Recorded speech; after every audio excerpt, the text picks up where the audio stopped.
The following was transcribed from a waterlogged field journal recovered from an elevated campsite in Louisiana. 5 people entered the swamp on September 14th, 2019. None of them returned. The first several pages contained packing lists, crude drawings, and notes about fishing spots.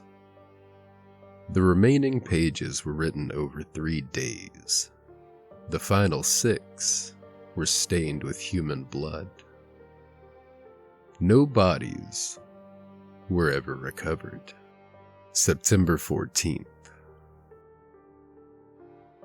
We should have listened to the old man at the launch. I know that's exactly how these stories always begin. Some weathered local says something strange, the outsiders laugh. Everyone ignores him. Then, the idiot outsiders get eaten by whatever lives in the woods. Believe me, I'm aware. But the truth is, he didn't sound like he was warning us. He sounded embarrassed, like he knew how ridiculous the words were going to sound before they left his mouth. There were 5 of us. Me, Rachel, Miles, Tessa, and Owen. We'd known each other since college, though known might be generous when it came to Owen. Owen had been Miles's roommate for 2 years. He was the kind of guy you could spend an entire weekend with and somehow leave without revealing a single personal detail. We planned to paddle 7 miles into the basin, spend 2 nights on one of the raised camping platforms, and then return Sunday afternoon. Nothing extreme, nothing dangerous, at least, nothing that was supposed to be dangerous. The old man rented us the second canoe. He barely spoke while we loaded it, just pointed out a faded map stapled beside the register and circled the channel leading toward platform 14. Then, Tessa asked if there were any animals we should worry about. Alligators, he said. Snakes, people. Miles laughed. The old man didn't. He tightened the strap around one of our life jackets, then looked past us toward the water. And don't go answering anybody after sundown. Rachel glanced at me. What does that mean? The man scratched the gray stubble along his chin. The sound carries wrong out there. That was all he said. Sound carries wrong. We talked about it for the first 20 minutes after launching. Miles did an impression of him that got progressively more ridiculous until even Tessa laughed. By then, the landing had disappeared behind the trees. The swamp closed around us quickly. The channel narrowed until the cypress knees scraped the sides of our canoes. Spanish moss hung from the branches in wet, gray curtains. Every few minutes, something large moved through the vegetation behind us, but we never saw what it was. The heat was disgusting. Not normal heat. It sat against my skin like a wet towel. Sweat ran down my back, even when we stopped paddling. Mosquitoes gathered around our faces, and the air smelled like mud, stagnant water, and something vaguely rotten. We reached platform 14 a little before 5. It was a square wooden deck built around two cypress trunks, maybe 30 feet across, raised several feet above the water. There was a metal fire ring, a small picnic table, and enough room for 3 tents. There were scratches all over the railing, deep ones. Miles said they were probably from people tying up boats. I didn't argue. We unloaded, started a fire, cooked sausages, and spent the evening drinking warm beer while the light drained out of the swamp. The place changed after sunset. That's the only way I can describe it. During the day, the swamp had been loud. Birds, insects, frogs, water, moving through the reeds. At night, those sounds didn't fade. They stopped. All at once. We were sitting around the fire when Tessa raised her hand. Quiet. Miles was halfway through his story. He rolled his eyes, but stopped talking. For several seconds, there was nothing. Then, we heard a woman crying. It came from somewhere across the water. Not screaming, not calling for help, just crying. Long, exhausted sobs from somewhere deep inside the trees. Rachel sat forward. Is that a person?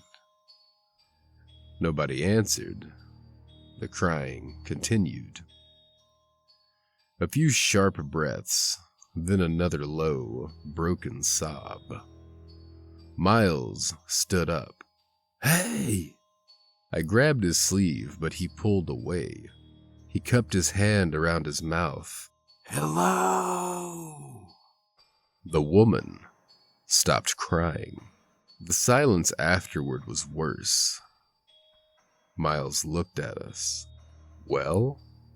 Something bumped the underside of the platform. Hard enough to shake the bottles on the picnic table. We stood there listening. The crying started again. This time, it was behind us. September 15th. Nobody slept much. We checked the platform with our flashlights. We checked beneath it from the canoes. We even paddled around the nearby trees, calling out. We found nothing. The water was almost perfectly still. Miles said it could have been another camper, sound bouncing through the trees, maybe someone on another platform. There wasn't another platform for 4 miles. I checked the map. Morning made everything seem stupid again. That's what daylight does. It makes fear embarrassing. We cooked breakfast, complained about our backs, and made jokes about the swamp woman. Owen said we'd probably heard a fox. Tessa corrected him. Foxes scream. That was crying. Owen shrugged. Well, you are the expert. Tessa didn't respond. She had been quiet since we woke up. Around 10, I noticed her standing near the railing, staring into the water. She was holding something in her hand. A small silver comb. It was old, tarnished, almost black around the teeth. I asked where she got it. My grandmother. You brought a comb camping? She gave it to me before she died. Something about the way she said it made me stop joking. Tessa looked across the water. She used to tell me a story about a woman who cried outside her family's house. Miles overheard us. Don't. Tessa ignored him. She said the crying came before someone died. A banshee? Tessa nodded. Miles groaned. Great. So now we've got an Irish ghost living in Louisiana. Tessa closed her fingers around the comb. My grandmother's family settled here. A little after noon, we decided to paddle down the channel and do some fishing. Owen stayed behind. He said his stomach was bothering him. We weren't gone for more than an hour, but when we returned, Owen wasn't there. His shoes were beside his tent. His phone was on the picnic table. His life jacket was hanging from the railing. We called his name. We searched the platform. Then we climbed into the canoes and searched the surrounding water. No Owen, no tracks, no ripples. Miles wanted to call emergency services, but none of us had signal. We had an emergency beacon for emergencies, except it refused to activate. It flashed red 3 times and died. The batteries were new. I checked them myself. By 4, we decided to leave. We packed everything except Owen's tent in case he came back, and then we followed the channel markers back toward the landing. Orange marker, orange marker, orange marker. We paddled for almost 2 hours. Then we came around a bend and saw platform 14 directly ahead of us. Miles accused me of reading the map wrong. I showed it to him. The route was a straight channel. There were no forks. We tried again. We kept the sun behind us. We watched the compass. We counted the markers. 27 markers later, we returned to platform 14. Owen was standing on it. For about half a second, I felt relief. But then I saw his face. He stood beside the fire ring with his arms hanging at his sides. His clothes were dripping wet. He didn't wave. He didn't call out. He didn't do anything. He just watched as we approached. Miles shouted his name. Owen opened his mouth, and a woman's sob came out. Owen stepped backward and went over the opposite railing and disappeared. There was no splash. We didn't get out of the canoes. We paddled until our arms cramped. We didn't care where we were going anymore. We only wanted distance. Darkness came before we found anywhere to stop. Eventually, we tied the canoes to a cluster of cypress trees and climbed onto a strip of muddy ground barely wide enough to hold the tents. The woman started crying again at 11:42. I checked my watch. She was farther away this time. At least, I thought she was. Tessa whispered, "That cry was for Owen." September 16th. Miles is gone. I woke up when Rachel grabbed my arm. Someone was moving outside the tent. Slow footsteps in the mud. We could hear them circling us. Squish, drag, squish, drag. Miles called out from his tent. Who's out there? The footsteps stopped. Then, Owen answered him. I found my way back. His voice came from directly outside. Miles unzipped his tent before I could stop him. I heard him crawl out. Rachel and I stayed inside. I know how that sounds, I know, but I couldn't move. Then there was a noise like someone choking. Then a single splash. By the time we came out, Miles was gone. His tent was empty. Tessa was sitting beneath a tree with the silver comb pressed to her chest. She kept saying the same thing. It isn't chasing us. Rachel slapped her. Hard, but Tessa barely reacted. It mourns, she said. That's all it does, it mourns. Then what took them? Tessa looked toward the water. Something else. We left everything except the journal, 2 flashlights and the hatchet. We walked through waist-deep water because the canoes were gone. Both ropes had been cut. The swamp seemed to go on forever. Every tree looked the same, every direction led into more water. Sometimes we heard engines in the distance, but whenever we moved toward them, they faded. Around dusk, Rachel started hearing her sister. Her sister died when we were 17. Car accident.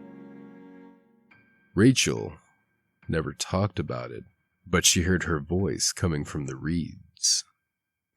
Rage. Soft, almost playful. Rage, come look. Rachel stopped walking. I grabbed her hand and she pulled away so hard she nearly dislocated my fingers. And then she ran. I chased her. Tessa chased us both. The water reached my chest, roots caught my ankles. Something sliced open my palm and I dropped the hatchet. Rachel vanished behind a wall of reeds. By the time I pushed through, there was nothing on the other side, just open water. Her flashlight floated near the surface, still on, pointing straight down. The crying began before I could scream her name. Close. So close it seemed to be coming from inside my own throat. Tessa grabbed my bleeding hand. That one wasn't for Rachel. Then she walked away from me. I asked her where she was going. She said she had to return the comb. I followed her for a while. Maybe 10 minutes. Maybe an hour. I don't know anymore. She stopped beside a cypress tree with a hollow trunk. There was a woman standing on the side of it. At first, I thought she was another camper. She wore a long white dress. Her hair hung over her face. Tessa held out the comb. The woman lifted her head. Her face looked human. She wasn't a rotting corpse. She wasn't some monster with teeth covering its face. She looked like a sick woman who had been crying for days. Her cheeks were hollow, her lips were split, her eyes were swollen and dark. She looked tired. Then her jaw dropped open, and it kept going. Tessa walked into the water. The woman did not touch her. Tessa simply sank straight down, like someone had opened a door beneath her feet. The woman turned toward me and began to weep. September 17th. I found the platform again. I don't know how. I woke up underneath the picnic table with dried blood across my shirt. I'm pretty sure most of it came from my hand. The tents are still here. Owen's shoes are still beside his. Rachel's bag is open.